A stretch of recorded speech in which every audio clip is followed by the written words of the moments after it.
Question number 13, if x plus Y plus Z is equals to 0 then हमें prove करना है X cube plus Y cube plus Z cube किसके equal होता है 3x Y Z की। तो हमारे पास आइडेंटिटी थी X cube Y cube Z cube minus 3x Y Z is equals to X plus Y plus Z X square Y square Z square minus X Y minus Y Z और minus Z X. जहाँ पे हमें value दे रखी है कि X plus Y plus Z किसके equal है 0, तो हम जहाँ पे इसकी वैल्यू पुट कर देंगे 0, then 0 X square Y square Z square minus X Y minus Y Z और minus Z x.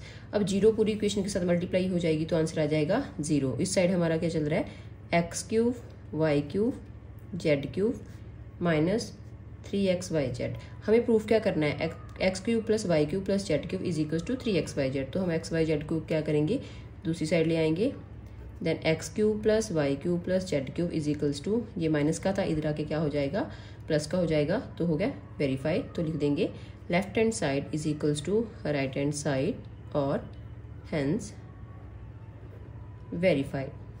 Question number 14, without actually calculating the cubes find value of each of the following. जहाँ पे हमें क्या करना है इनका बिना कैलकुलेशन करे बिना इनको क्यूब करे हमें इसका क्या करना है वैल्यू निकालनी है। तो हमारे पास एक आइडेंटिटी होती है X cube plus Y cube जो हमने लास्ट क्वेश्चन में भी सॉल्व करी है, किसके इक्वल होता है 3x वाई जेड के साथ। तो हम इसके साथ कंपेयर करेंगे। सबसे पहले एक्स की वैल्यू लिख लो -12 है, वाई की वैल्यू 7 और जेड की वैल्यू है 5। अब इनके साथ कंपेयर कर लो तो हमारा है 12 क्यूब 7 क्यूब और 5 क्यूब। तो -12 cube plus 7 cube plus 5 cube किसके इक्वल होएगा 3। एक्स है हमारा -12, वाई है हमारा 7 और जेड है हमारा 5। इनकी कैलकुलेशन कर लो तो ये आ जाएगा 12 3 ज़ा 36 और 7 5 ज़ा 35। इनको मल्टीप्लाई कर लो तो मल्टीप्लाई करने के बाद हमारा आंसर आ गया 1260। Question second, 28 cube plus minus 15 cube और प्लस माइनस 13 क्यूब बिना कैलकुलेशन करे बिना क्यूब करे हम इनका आंसर निकालना है। फिर से सेम मेथड, एक्स की वैल्यू है हमारी 28, वाई की वैल्यू है हमारी -15 और जेड की वैल्यू है -13। तो हम इसमें पुट कर देंगे इस फॉर्मूला में X cube plus Y cube plus Z cube is equals to 3x Y Z. तो हमारा एक्स है 28 क्यूब और वाई है -15 क्यूब और जेड है -13 क्यूब। तो 3 इंटू 28 इंटू -15 इंटू -13 कैलकुलेशन कर लो। 28 3 ज़ा 84, इन दोनों को मल्टीप्लाई कर दो आएगा 195।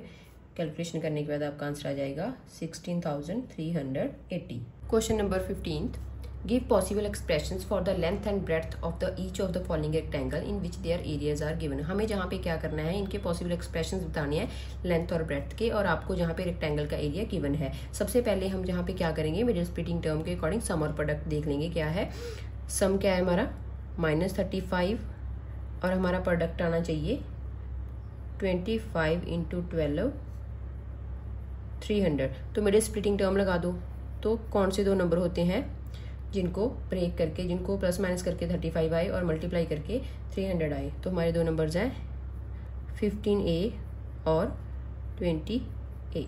हम इनमें से क्या करेंगे कॉमन निकाल लेंगे। इसको हम क्या लिख सकते हैं 5 इंटू 5, इसको 5 इंटू 3। तो 5 कॉमन निकल जाएगा, जहाँ पे आ जाएगा 5A, अंदर रह गया 5A -3 और जहाँ पे हमारा 5 4 ज़ा 20 एंड 4 3 ज़ा 12। तो जहाँ से हमारा 4 कॉमन निकल गया, अंदर रह गया 5A -3। इनको कंबाइन कर लो 5A -4 और 5A -3। एरिया ऑफ ट्रायंगल किसके इक्वल होता है लेंथ इंटू ब्रेड्थ। तो हमारी लेंथ आ गई, पॉसिबल एक्सप्रेशन आ गया लेंथ का 5A -4 और ब्रेड्थ आ गई 5A -3। नेक्स्ट हमारा सेकंड क्वेश्चन है 35y square plus 13y -12।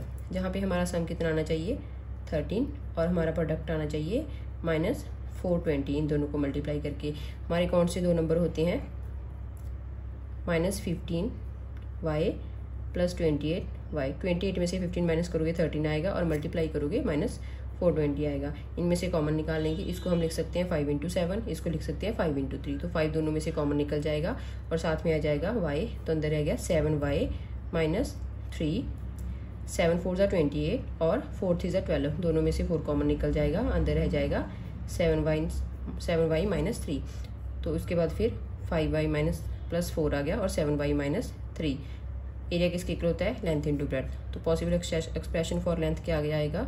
5y plus 4 और breadth is 7y minus 3। Question number 16, what are the possible expressions for the dimensions of the cuboid whose volume are given below. आपको जहाँ पे volume given है और हम इसके क्या निकालने हैं? डायमेंशंस निकालने हैं क्यूबॉइड की।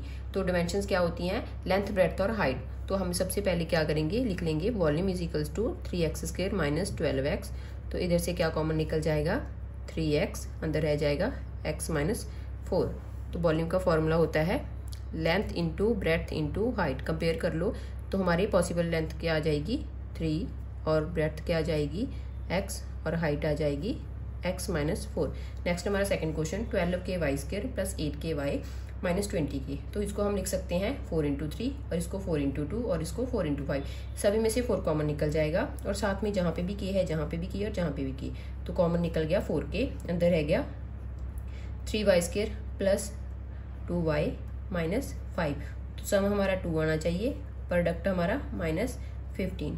मिडिल स्प्लिटिंग टर्म के साथ करेंगे हम इसको, तो यहाँ पे 3y² plus 5y minus 3y minus 5, 4k, यहाँ से आपका कॉमन निकल जाएगा y, अंदर रह जाएगा 3y प्लस 5, इधर से भी कुछ कॉमन नहीं निकलेगा, तो हम यहाँ पे लिख लेंगे माइनस 1, अंदर रह गया 3y प्लस 5, तो 4k, इनको इकट्ठा कर लो, y माइनस 1 और 3y प्लस 1। तो वॉल्यूम का formula length into breadth into height, तो लेंथ की वैल्यू आ गई 4k और ब्रेड्थ की वैल्यू आ गई y माइनस 1 और हाइट आ गई हमारी 3y plus 5। This is our final answer.